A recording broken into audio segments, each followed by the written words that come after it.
भंडारा शहरातील मध्यवस्ती व मुख्य मार्गावरील पथदिवे दिवसा ढवळ्या सुरू असल्याने विजेच्या यातून अपव्यय होत आहे। मात्र याकडे संबंधित विभागाचे दुर्लक्ष असल्याचे दिसून आले। यातील उर्वरित पथदिवे दिवसभर सुरू असल्याने नागरिकांत विविध चर्चांना उधाण आलेले आहे। पाऊस व वादळी वाऱ्यांमुळे शहरी तसेच परिसरातील ग्रामीण भागात वारंवार वीज पुरवठा खंडित होतो, त्यामुळे काही नागरिकांना रात्र अंधारात काढावी लागते। यातही शहरातील मुख्य मार्ग तसेच मध्यवस्तीतील पथदिवे दिवसाही सुरू असल्याने याबाबत संताप व्यक्त करण्यात येत आहे। एरवी सकाळी 7 वाजेच्या पूर्वी सर्व पथदिवे बंद केले जातात, मात्र मुख्य मार्गावरील सायंकाळपासून सुरू असलेले हे पथदिवे दिवसभर सुरूच असल्याने विजेच्या यातून अपव्यय होत आहे।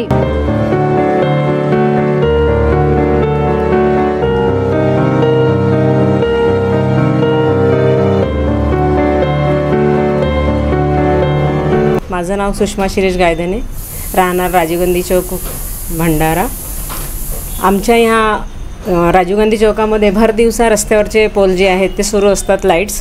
त्याचा जो कर आहे हा शेवटी लोकांकडूनच घेतला जातो आणि ज्या ठिकाणी खरंच गरज आहे लाईटची व्यवस्था असायला पाहिजे, जो उदाहरणार्थ छोटा पुलिया किंवा मोठा पुलिया जिथे रहदारीचं 24 तास रहदारी असते त्यामध्ये लाईटची कमतरता असते आणि हा शेवटी जो कर आहे हा लोकांकडूनच, त्यामुळे नागरिकांना फालतूचा त्रास होतो, कर भरावा लागतो। तर त्यामुळे माझी विनंती आहे की सरकारने त्याकडे लक्ष द्यावे।